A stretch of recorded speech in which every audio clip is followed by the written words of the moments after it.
नमस्कार, आप देख रहे हैं न्यू राजस्थान धरा न्यूज। सबसे पहले नोटिफिकेशन के लिए चैनल को सब्सक्राइब अवश्य करें। न्यू आरडी चैनल में आप सभी दर्शकों का स्वागत है। मैं आपके साथ अशोक कुमार माली ब्यावर। आज मौजूद हैं हम ब्यावर क्षेत्र के पूर्व भाजपा विधायक और नी भाजपा जिला देहात अध्यक्ष देवी शंकर भूतड़ा की। जानते हैं पश्चिम बंगाल चुनाव के दौरान भाजपा की प्रचंड जीत पर चैनल से रूबरू हो रहे हैं अशोक कुमार के साथ। पश्चिमी बंगाल के अंदर जो पिछले 15 वर्ष का शासन था, उस शासन से वहां की जनता त्रहिमान थी, भय से ग्रस्त थी, भ्रष्टाचार से ग्रस्त थी, विकास डेवलपमेंट रुक गया था और वहां की जनता बहुत ही परेशान थी। और इस चुनाव के अंदर वहां की जनता को लोकतंत्र के नाते एक बहुत बड़ा ये कह सकता हूं कि लोकतंत्र में हमारा विकल्प चुनने का मिला और उसमें भारतीय जनता पार्टी को भारी बहुमत से विजयी बनाया। निश्चित रूप से मैं पश्चिम बंगाल की जनता को और वहाँ के कार्यकर्ताओं को अभिनंदन करता हूँ कि जिस तरीके से टीएमसी का वहाँ पर भय का वातावरण था और जिस तरीके से टीएमसी कार्यकर्ताओं के साथ में पिछले 15 साल से जो बर्ताव कर रही थी, उन सब विषम परिस्थितियों में भी वहाँ के कार्यकर्ताओं ने लोकतंत्र के लिए और पार्टी की विचारधाराओं को जन जन तक पहुँचाने के लिए काम किया। उसी का नतीजा था कि पश्चिमी बंगाल की जनता ने भारी बहुमत से भारतीय जनता पार्टी को विजय श्री दी। मोदी जी की रीति नीति और उनके नेतृत्व को बहुत जोरदार विजय श्री बनाया। निश्चित रूप से उनको बधाई, अभिनंदन। सर, बंगाल की इस जीत का असर आने वाले समय में ब्यावर और राजस्थान की राजनीति पर किस तरह से प्रभाव डालेगी?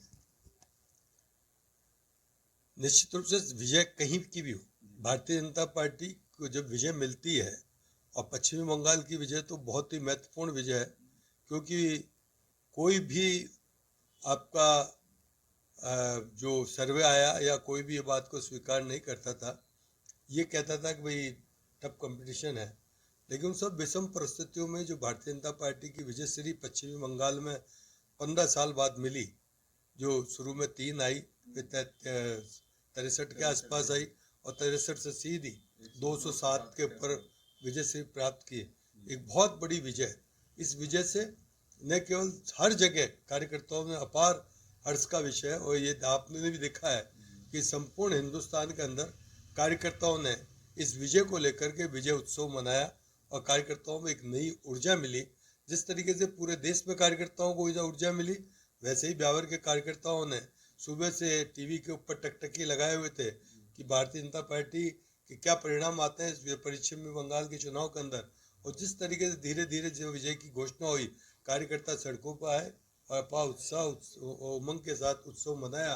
निश्चित रूप से हमारे लिए बहुत ही आने वाले समय में भी हमारे को ऊर्जा देगा, संगठन को मजबूत करेगा। सर, कहने के देखा जाता है कि विपक्ष से कड़े मुकाबले के बावजूद भी भाजपा को वह इतनी बड़ी सफलता किस तरह मिली?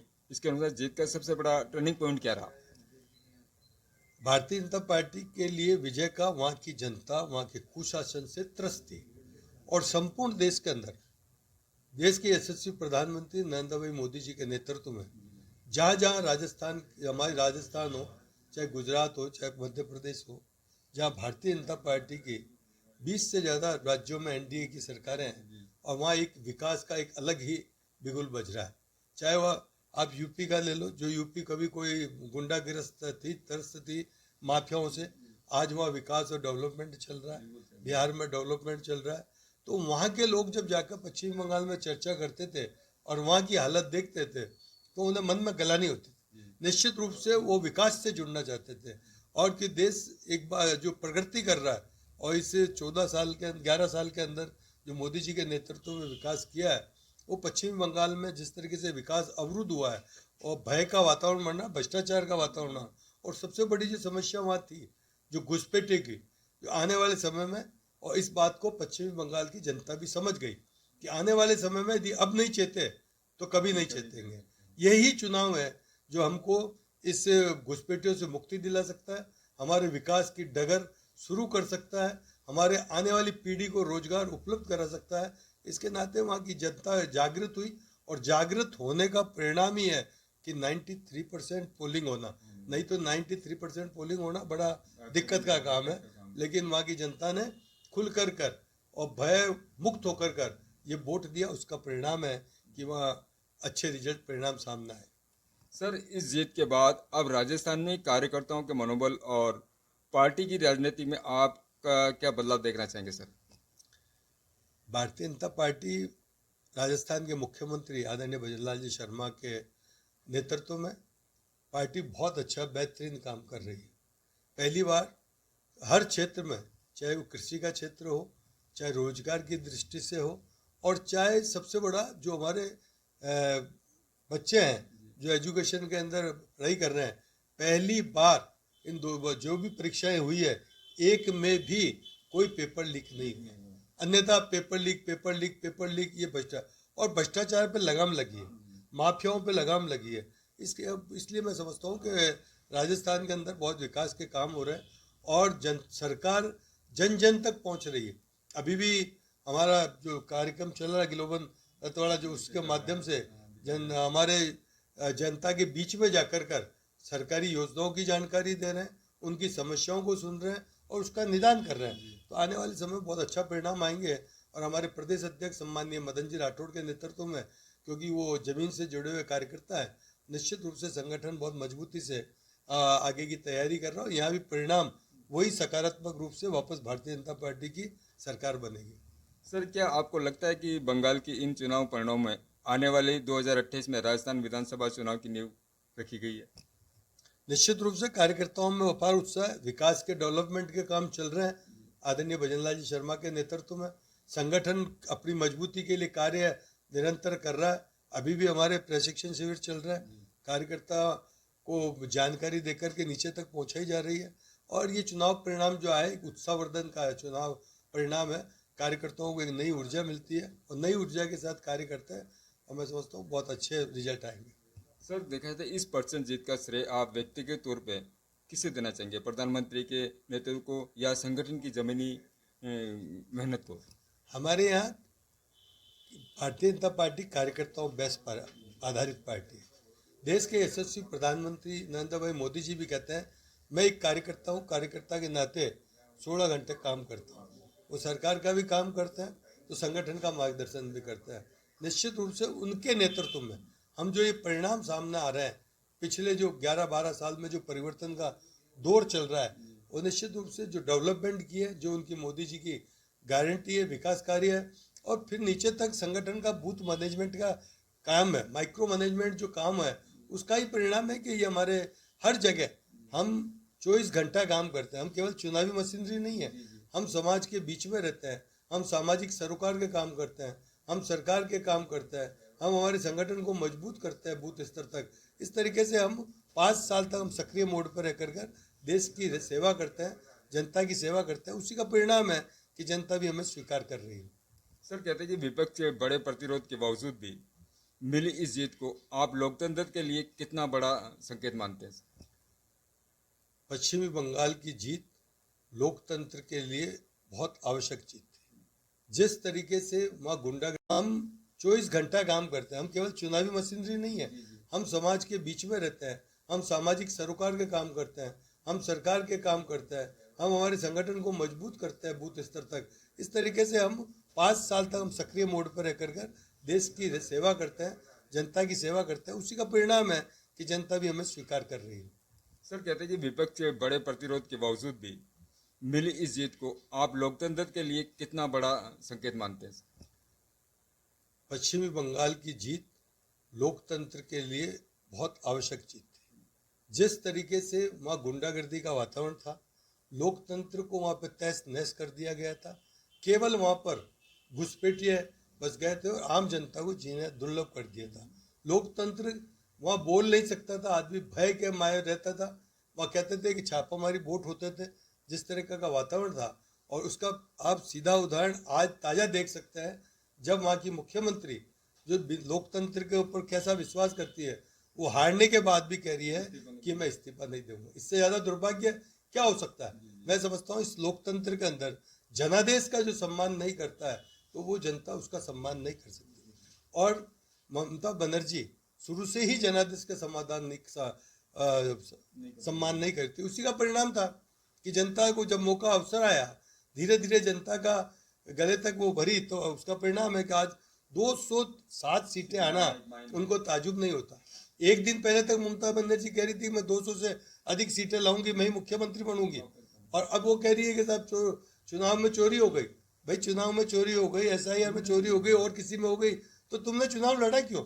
जब चुनाव लड़ा, लोकतंत्र में रिजल्ट आ गया है, और हमारे डॉक्टर भीमराव अंबेडकर साहब के इस संविधान बनाए हुए संविधान के अंदर वो जो जनादेश से चलता है, जनादेश से कुर्सी मिलती है, जनादेश से कुर्सी जाती है, और जनादेश से ही सारा काम चलता है। इसलिए जनादेश को जो नकारता है वो लोकतंत्र में विश्वास नहीं करता है। सर, इस पे चुनाव आयोग को लेकर भी इस पे विपक्ष वालों ने इस पे आरोप लगाए थे। इस पर मैं समझता हूँ कि मैं आपके माध्यम से मैं चुनाव आयोग का अभिनंदन करता हूँ कि ऐसे माहौल के अंदर जहाँ पर 200 300 हत्याएं होती थी चुनाव के अंदर, पहली बार इस चुनाव के अंदर एक भी हत्या नहीं हुई।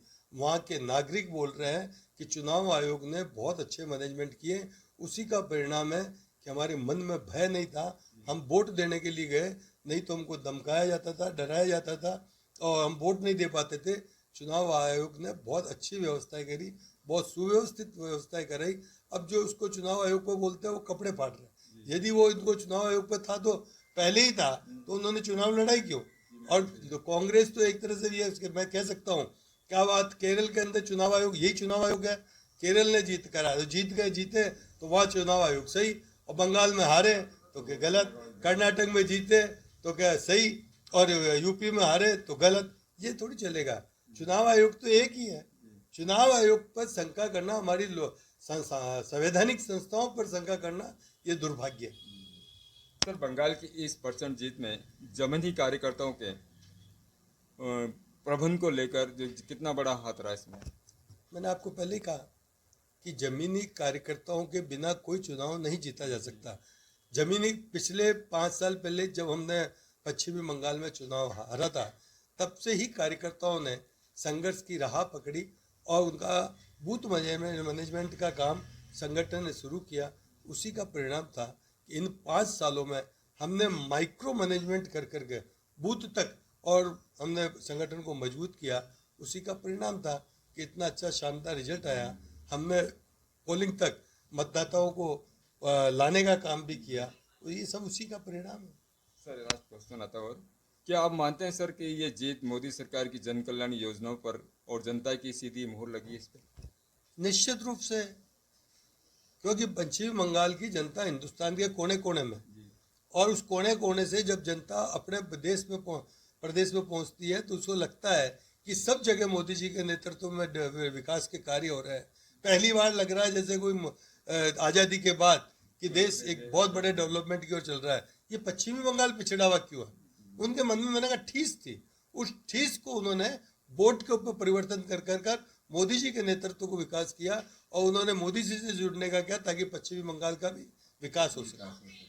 सर, लास्ट क्वेश्चन और पूछना चाहेंगे आपसे। सर, बंगाल जीत तो कहते हैं कि राजस्थान नेताओं का भी बड़ी महत्वपूर्ण भूमिका रही, इस पर में? बिल्कुल, निश्चित रूप से राजस्थान के कार्यकर्ता बहुत संघर्षशील है, और बहुत ही बूथ मैनेजमेंट में, क्योंकि जनसंघ से पहला प्रदेश है जहाँ पे जनसंघ की स्थापना हुई थी, तो तब से लेकर कर वो इस बूथ मैनेजमेंट में माहिर है।